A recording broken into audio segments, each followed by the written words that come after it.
Sir, ಹಿರಿಯರು ಅನುಭವಿಗಳು ನಾಲ್ಕು ಚುನಾವಣೆ ನೋಡಿದ್ದೀರಾ. ನಿಮ್ಮ ಪ್ರಕಾರ ಶಾಸಕರಾಗೋದು ಕಷ್ಟನಾ ಅಥವಾ ಶಾಸಕರಾಗಿ ಕೆಲಸ ಮಾಡೋದು ಕಷ್ಟನಾ? ಸರ್ ನೋಡಿ, ಇದು ಜನರ ಶಕ್ತಿನೇ ಹಾಗೆ.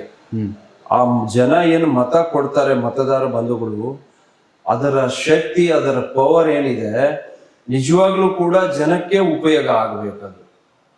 ಅವ್ರು ಏನು ವಿಶ್ವಾಸ ನಂಬಿಕೆಯಿಂದ ಏನು ಮತವನ್ನು ಚಲಾಯಿಸ್ತಾರೆ, ಮತವನ್ನು ಕೊಡ್ತಾರೆ, ಆ ಮತಕ್ಕೆ ಕೂಡ ಬೆಲೆ ಸಿಗಬೇಕಾಗಿದ್ರೆ ಜನಪ್ರತಿನಿಧಿಗಳಾದಂಥವ್ರು, ನಮ್ಮಂಥವ್ರು ಪ್ರಾಮಾಣಿಕವಾಗಿ, ಜಾತ್ಯತೀತವಾಗಿ, ಪಕ್ಷಾತೀತವಾಗಿ ಕೆಲಸ ಕಾರ್ಯಗಳನ್ನು ಮಾಡುವಂತ ಪ್ರವೃತ್ತಿ ನಮ್ಮಲ್ಲಿ ಇರಬೇಕು. ಅದನ್ನು ಮಾಡಲೂಬೇಕು ಕೂಡ.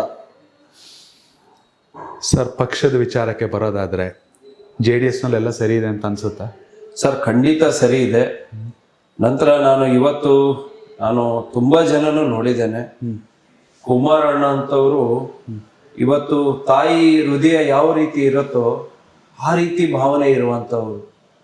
ಬಡವರು, ರೈತರು, ಕೂಲಿ ಕಾರ್ಮಿಕರು, ಕಷ್ಟದಲ್ಲಿ ಇರುವಂತ ವ್ಯಕ್ತಿಗಳಿಗೆ ಕೂಡ ಅವರು ಸ್ಪಂದಿಸುವಂತ ರೀತಿ ಏನಿದೆ, ನಿಜವಾಗ್ಲೂ ನನಗೆ ತುಂಬಾ ಇಷ್ಟ ಆಗಿದೆ. ನಂತರ ಅಂತ ವ್ಯಕ್ತಿಗಳು ಅಧಿಕಾರಕ್ಕೆ ಬರಬೇಕು. ಆವಾಗ ನಿಜವಾದ ಬಡವನಿಗೆ, ನಿಜವಾದ ರೈತನಿಗೆ, ನಿಜವಾದ ಕೂಲಿ ಕಾರ್ಮಿಕನಿಗೆ, ನಿಜವಾದ ರೈತರ ನಾಗರಿಕರಿಗೆ, ನಮ್ಮ ಅಕ್ಕ ತಂಗಿಯವರಿಗೆ ನಿಜವಾದ ನ್ಯಾಯವನ್ನು ಸಿಗುವಂತ ಕೆಲಸ ಆಗತ್ತೆ. ನಿಖಿಲ್ ವಿಚಾರದಲ್ಲಿ ಯಾಕೆ ಸರ್ ಪದೇ ಪದೇ ತಪ್ಪಾಗ್ತಾ ಇದೆ? ಸರ್, ನಿಖಿಲ್ ಅವರು ಈಗ ಮನುಷ್ಯ ಅಂದ ಮೇಲೆ ಕಷ್ಟ ಸುಖಗಳು ಇದ್ದೇ ಇರತ್ತೆ. ಹೌದು. ನಿಜವಾಗ್ಲೂ ಕೂಡ ಅವರ ಭವಿಷ್ಯದಲ್ಲಿ, ಅವರ ಜೀವನದಲ್ಲಿ ಒಳ್ಳೆ ಭವಿಷ್ಯ ಇದೆ, ಎರಡನೇ ಮಾತಿಲ್ಲ. ಮುಂದೆ ನಿಜಕ್ಕೂ ಕೂಡ ರಾಜಕೀಯವಾಗಿ ಈ ರಾಜ್ಯದ ಜನತೆಯ ಸೇವೆಯನ್ನು ಮಾಡುವಂತ ಸೌಭಾಗ್ಯ ಖಂಡಿತವಾಗ್ಲೂ 2028ರಲ್ಲಿ ಭಗವಂತ ಅನುವು ಮಾಡಿಕೊಡ್ತಾರೆ.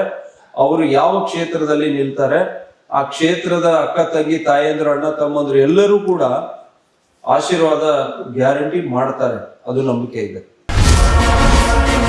ಕನೆಕ್ಟ್ ಕರ್ನಾಟಕ, ಇದು ನಿಮ್ಮ ನೆಟ್ವರ್ಕ್.